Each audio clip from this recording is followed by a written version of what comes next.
Voice news, आपकी आवाज आपकी खबर। नमस्कार, आज हम दिल्ली में यमुना नदी के बढ़ते जलस्तर पर बात करेंगे और उसके कारण जो चिंताजनक हालात पैदा हो गए हैं उस पर एक गहरी नजर डालेंगे। हाँ। बिल्कुल, दिल्ली में यमुना खतरे के निशान से काफी ऊपर बह रही है और पानी निचले इलाकों में लोगों के घरों तक पहुंच रहा है। चलिए इस पूरी स्थिति को थोड़ा परत दर परत समझने की कोशिश करते हैं। बिल्कुल, देखिए यमुना दिल्ली की पहचान है, हम कहते हैं जीवन रेखा है, लेकिन मानसून के दौरान इसका ये रौद्र रूप ये शहर के लिए बहुत बड़ी चुनौती बन जाता है। हर साल की कहानी है लगभग। हाँ, लगभग। और इस बार की स्थिति जैसा रिपोर्ट से साफ है, वो विशेष रूप से गंभीर नजर आ रही है, खासकर हथनीकुंड बैराज से छोड़े गए पानी की भारी मात्रा के कारण। ये सिर्फ पानी का बढ़ना नहीं है, ये उन लाखों लोगों के जीवन और उनकी सुरक्षा से जुड़ा सवाल है जो यमुना के किनारे बसते हैं। हम देखेंगे कि इसका असर कहां-कहां और कितना गहरा पड़ रहा है और प्रशासन इससे निपटने के लिए क्या कदम उठा रहा है। तो सबसे पहले यही समझने की कोशिश करते हैं कि यमुना में इस बार इतना पानी आया कहां से। रिपोर्ट दो मुख्य वजह बता रही है जी। पहली वजह तो है पहाड़ी और मैदानी इलाकों में पिछले कुछ दिनों से हो रही लगातार और भारी बारिश, जिसे रिपोर्ट में रिकॉर्ड तोड़ भी कहा गया है। हाँ, रिकॉर्ड तोड़ बारिश। और दूसरी, शायद जो ज्यादा तात्कालिक वजह है, वो है हरियाणा के हथनीकुंड बैराज से भारी मात्रा में पानी छोड़ा जाना। हाँ, वो अहम है। रिपोर्ट में जो आंकड़े दिए गए हैं वो तो चौंकाने वाले हैं। बताया गया है कि कल ही 5.25 लाख क्यूसेक से ज्यादा पानी छोड़ा गया। 5.25 लाख क्यूसेक, जिसमें देर रात छोड़ा गया 3,29,000 क्यूसेक पानी भी शामिल है। और आज सुबह फिर 2,77,160 क्यूसेक पानी छोड़ा गया। मतलब ये आंकड़े अपने आप में बहुत कुछ कह रहे हैं। हाँ, ये आंकड़े वाकई चिंताजनक हैं। और जब हम क्यूसेक कहते हैं तो इसका मतलब होता है क्यूबिक फीट प्रति सेकंड। अच्छा। यानी हथनीकुंड से हर सेकंड हजारों क्यूबिक फीट पानी यमुना में छोड़ा जा रहा था।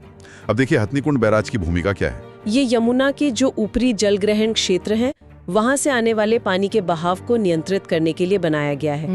लेकिन जब पीछे से पानी का दबाव बहुत ज्यादा बढ़ जाता है, जैसा कि इस भारी बारिश के कारण हुआ, तो बैराज की अपनी सुरक्षा के लिए पानी छोड़ना एक मजबूरी बन जाती है। अच्छा, मजबूरी बन जाती है। हाँ, अगर पानी नहीं छोड़ा जाएगा तो बैराज को ही खतरा हो सकता है।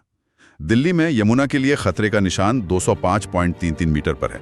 अब जब इतना ज्यादा पानी छोड़ा जाता है तो जलस्तर इस निशान को आसानी से पार कर जाता है। और रिपोर्ट में ये भी बताया गया है कि हथनीकुंड से जो पानी छोड़ा जाता है उसे दिल्ली तक पहुंचने में कुछ समय लगता है। बिल्कुल, आमतौर पर हथनीकुंड से छोड़े गए पानी को दिल्ली पहुंचने में मान लीजिए 24 से 48 घंटे लगते हैं। ओके। इसीलिए प्रशासन की चिंता जायज है कि आने वाले घंटों में, खासकर कल सुबह तक, स्थिति और भी बिगड़ सकती है। ओह। जो पानी कल और आज सुबह छोड़ा गया है उसका पूरा असर दिखना अभी बाकी है। रिपोर्ट में ये अनुमान भी लगाया गया है कि यमुना का जल स्तर 207 मीटर के निशान को भी पार कर सकता है। 207 मीटर? हाँ, और ये 207 मीटर का आंकड़ा सिर्फ एक संख्या नहीं है, ये एक महत्वपूर्ण थ्रेशोल्ड है, एक सीमा है। इसके पार जाने का मतलब है कि पानी उन इलाकों में भी घुस सकता है जो शायद पहले सुरक्षित माने जाते थे। अच्छा। और शहर का जो बुनियादी ढांचा है, जैसे सड़कें, बिजली आपूर्ति, पानी निकासी व्यवस्था, इन सब पर एक अप्रत्याशित दबाव पड़ सकता है। ये 2023 की जो बाढ़ थी उससे भी ज्यादा गंभीर स्थिति पैदा कर सकता है। और इस बढ़ते पानी का असर अब दिल्ली की जमीन पर साफ दिखने लगा है। यमुना का पानी कई निचले इलाकों में घुस चुका है। रिपोर्ट में सबसे पहले जिक्र है मोनेस्ट्री मार्केट का, जो कश्मीरी गेट ISBT के पास है। हाँ, मोनेस्ट्री मार्केट। वहां से जो तस्वीरें आई हैं वो दिखाती हैं कि पानी मार्केट के अंदर घुसना शुरू हो गया है। रिपोर्टर ने वहां दुकानदारों से बात की और उनके चेहरे पर डर साफ झलक रहा था। वे जल्दी जल्दी अपना सामान समेटकर सुरक्षित जगहों पर ले जा रहे हैं। उन्हें डर सता रहा है कि कहीं 2023 जैसे हालात फिर से न बन जाएं। हाँ बिल्कुल, वो डर तो है। एक दुकानदार ने कहा भी, और ये शब्द उस डर को बयां करते हैं, पानी का लेवल बढ़ रहा है तो दुकान खाली करनी पड़ती है ना। 2023 में बहुत नुकसान हो गया था। पिछली बाढ़ की यादें अब भी ताज़ा हैं। हाँ, और ये डर सिर्फ आर्थिक नुकसान का नहीं है, ये उस पूरी उथल पुथल का, उस अनिश्चितता का और उस मेहनत का डर है जो हर बार इस तरह की आपदा के बाद झेलनी पड़ती है। सही बात है। 2023 का अनुभव उनके लिए एक कड़वा सबक रहा है और इसलिए इस बार वे कोई भी जोखिम नहीं लेना चाहते। बिल्कुल। सामान हटाना, दुकान बंद रखना और फिर पानी उतरने के बाद वो कीचड़ और गंदगी साफ करके सब कुछ दोबारा शुरू करना, ये एक बहुत थका देने वाली और निराशाजनक प्रक्रिया है। बिल्कुल। एक और इलाका जहां स्थिति काफी गंभीर बताई जा रही है वो है यमुना बाजार। यमुना बाजार, हाँ। रिपोर्ट के मुताबिक यहाँ तो पानी घरों और गलियों में कई फुट तक भर गया है। हालत ये है कि रिपोर्ट में दिखाया गया कि लोगों को निकालने या जरूरी सामान पहुंचाने के लिए गलियों में नाव चलानी पड़ रही है। नाव? दिल्ली की गलियों में? हाँ, ये सुनना ही अविश्वसनीय लगता है कि राजधानी दिल्ली की गलियों में नाव चल रही है। DDMA यानी दिल्ली आपदा प्रबंधन प्राधिकरण लगातार वहां मुनादी करवा रहा है, लोगों से अपील कर रहा है कि ये निचले इलाके खाली करके सुरक्षित स्थानों पर चले जाएं। रिपोर्ट में ये जानकारी भी दी गई है कि प्रशासन ने अब तक लगभग 14,000 लोगों को इन निचले इलाकों से निकालकर सुरक्षित जगहों पर पहुंचाया। 14,000 लोगों से ये भी कहा जा रहा है कि वे अपने मवेशियों का ध्यान रखें और किसी भी तरह की मदद के लिए हेल्पलाइन नंबर 1077 पर संपर्क करें। 14,000 लोगों को निकालना, ये आंकड़ा अपने आप में बताता है कि यमुना के किनारे, जिसे हम नदी का फ्लड प्लेन या बाढ़ क्षेत्र कहते हैं, वहाँ कितनी बड़ी आबादी जोखिम में रह रही है। सही। यमुना बाजार जैसे इलाके ऐतिहासिक रूप से बाढ़ के प्रति संवेदनशील रहे हैं। जब नदी फैलती है तो ये उसका प्राकृतिक रास्ता होता है, लेकिन समय के साथ इन इलाकों में बसावट बढ़ती गई, अक्सर बिना किसी योजना के। तो हर मॉनसून में ये खतरा मंडराता है। प्रशासन की मुस्तैदी, जैसे लोगों को समय रहते निकालना और चेतावनी देना, निश्चित रूप से महत्वपूर्ण है। हाँ, वो तो कर रहे हैं। हाँ, वो जरूरी तो है, बिल्कुल। लेकिन ये हमें सोचने पर मजबूर करता है कि क्या हम हर साल हजारों लोगों को निकालने की इस कवायद के लिए तैयार रहेंगे, या हमें इन इलाकों में बसावट के पैटर्न और शहरी नियोजन पर ही पुनर्विचार करने की जरूरत है। ये स्थिति सिर्फ पानी के प्रबंधन का सवाल नहीं, ये शहरी विकास की दिशा पर भी एक तरह की टिप्पणी है। सही कहा। रिपोर्ट में एक और जगह का जिक्र है जो यमुना के किनारे है और प्रभावित हुई है, ISBT के पास बना वासुदेव घाट। अच्छा, वासुदेव घाट। बताया गया है कि ये घाट पूरी तरह पानी में डूब चुका है। जो तस्वीरें दिखाई गईं, उनमें घाट की सीढ़ियां, बैठने की जगह सब पानी के नीचे हैं। ओहो। रिपोर्ट में ये भी बताया गया है कि आम दिनों में ये घाट एक तरह का टूरिस्ट स्पॉट बन गया था, जहां शाम को यमुना आरती भी होती थी और शायद इसके लिए, जैसा रिपोर्ट में कहा गया, 50 रुपए का टिकट भी लगता था।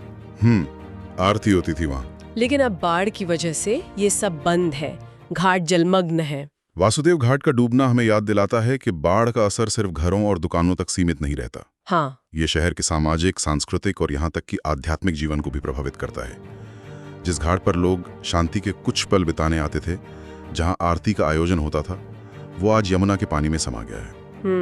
ये यमुना के दोहरे चरित्र को दिखाता है। एक तरफ जीवन देने वाली नदी, संस्कृति का केंद्र, और दूसरी तरफ जब वो अपने प्राकृतिक विस्तार में आती है तो विनाश का कारण भी बन सकती है। ये दिखाता है कि नदी के साथ हमारे रिश्ते को कितना सम्मान और कितनी सावधानी की जरूरत है। बिल्कुल।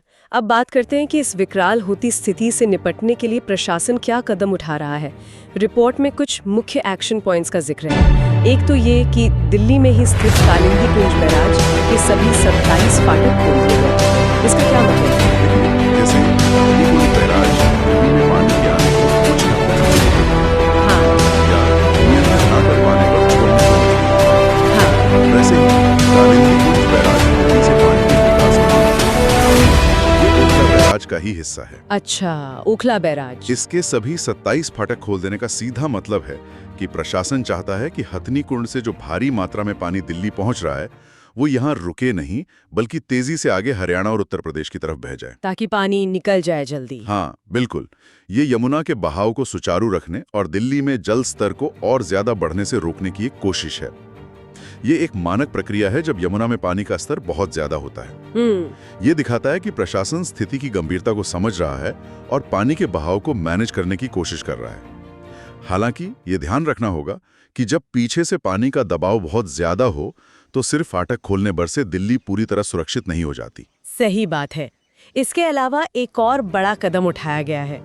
दिल्ली का ऐतिहासिक पुराना लोहे का पुल, जिसे आमतौर पर लोहा पुल कहा जाता है, हाँ, लोहा पुल, उस पर ट्रैफिक की आवाजाही यानी रेल और सड़क यातायात दोनों को एहतियात के तौर पर बंद कर दिया गया है। जरूरी कदम है ये। रिपोर्ट में पुल के नीचे से बहती यमुना की जो तस्वीरें दिखाई गईं, उनमें पानी का बहाव वाकई बहुत तेज और डरावना लग रहा था। देखिए, लोहा पुल एक बहुत पुराना पुल है, 150 साल से भी ज्यादा पुराना। हाँ, और ये यमुना के जलस्तर के बहुत करीब से गुजरता है। जब यमुना में पानी इतना बढ़ जाता है और बहाव इतना तेज होता है जैसा कि अभी है, तो पुल की संरचना पर जबरदस्त दबाव पड़ता है। बिल्कुल। ऐसे में ट्रैफिक को रोकना एक बेहद जरूरी एहतियाती कदम है। ये न सिर्फ पुल की सुरक्षा के लिए जरूरी है, बल्कि किसी भी बड़ी दुर्घटना को टालने के लिए भी अनिवार्य है।